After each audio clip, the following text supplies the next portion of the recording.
Bonjour à toutes et à tous, au premier test vidéo organisé par Ultimate Pocket. Aujourd'hui, nous allons vous présenter le test d'un GPS. Dans un premier temps, on va vous montrer tout le matériel qui est nécessaire à l'utilisation d'un GPS. Dans un deuxième temps, on va vous montrer comment installer ce GPS. Et dans un troisième temps, comment il marche réellement sur le terrain. Voilà. Donc le matériel nécessaire, dans un premier temps, il vous faut un Pocket PC. Et dans un deuxième temps, il vous faut le fameux GPS. Et dans un troisième temps, enfin, il vous faut l'antenne déportée et enfin le socle qui permet d'accrocher le Pocket PC dans la voiture. Donc, tout d'abord, nous allons procéder à l'installation du socle. Hop, on appuie sur la vitre, on fait le petit levier, on le ferme, hop, ça fait vide d'air et ça tient. Donc en ce qui concerne le GPS en tant que tel, il en existe de deux types. Il existe les GPS qui sont sous forme avec contact flash, voyez-vous. On enfile directement dans le Pocket PC. Ce GPS-là est de la marque Neo GPS. En fait, il possède le grand avantage d'avoir une batterie intégrée de 850 mAh, ce qui lui permet d'avoir une autonomie d'environ 8 heures. Donc c'est un grand avantage, contrairement aux autres marques. Donc, quand vous voulez l'utiliser dans la voiture, je vous recommande vivement d'utiliser une antenne extérieure.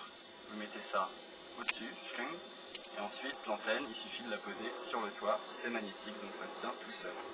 Il suffit d'appliquer l'antenne comme ceci, ça tient tout seul. On voit bien, pas de problème, ça tient. Et donc maintenant, intéressons-nous au deuxième type de Neo GPS, c'est-à-dire celui qui est vraiment spécifiquement dédié à la voiture. Donc nous avons d'un côté la prise allume-cigare, la fiche qui se met sur le Pocket PC, en l'occurrence il s'agit d'un modèle pour iPack, et enfin l'antenne, donc toujours de Neo GPS, qui se met sur le toit de façon magnétique. Donc comment installer tout ça? On commence évidemment par l'allume-cigare, qu'on retire, il suffit de l'insérer, on prend le Pocket PC, donc un iPack, on installe dans son socle, on met le petit connecteur en dessous, et voilà. Enfin, la dernière étape, c'est pour mettre l'antenne magnétique sur le toit.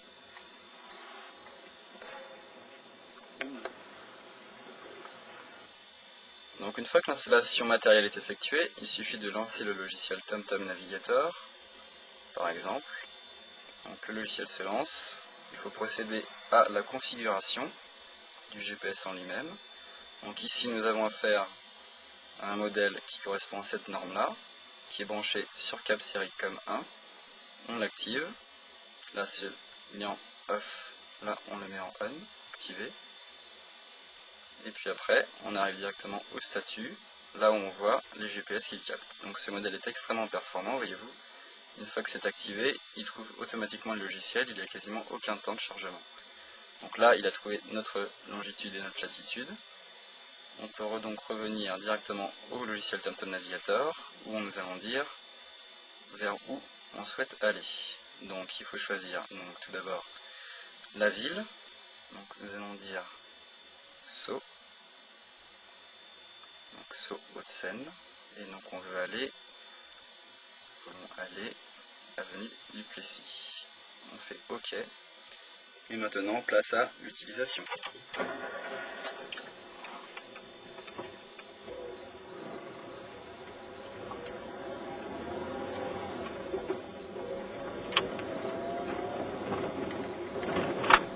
Tournez à droite, puis tournez à gauche. Tournez à gauche.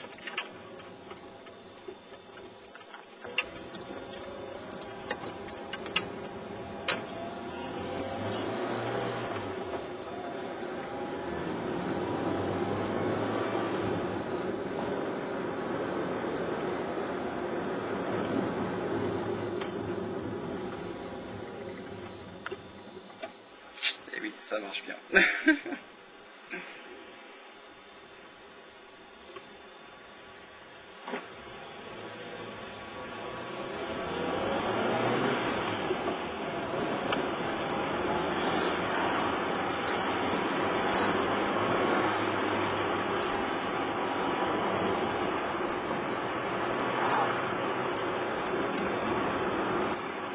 là, je me trompe. Oh, mais Charles, tu t'es trompé de chemin. Eh oui. Facile pour calculer. Après 100 mètres, tournez à gauche.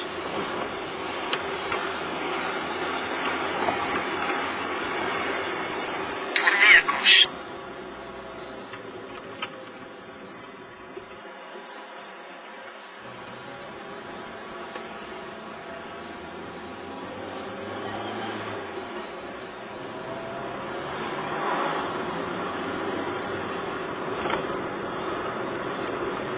Après 200 mètres, au rond-point, tournez à droite. Première sortie.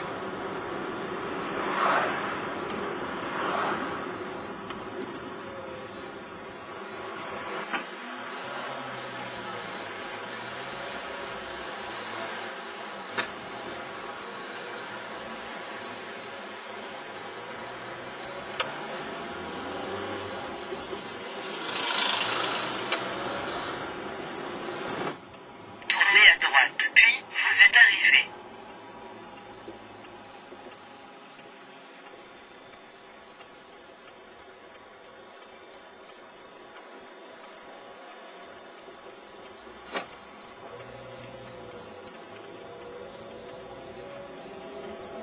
Vous êtes arrivé. Ouais, on est arrivé.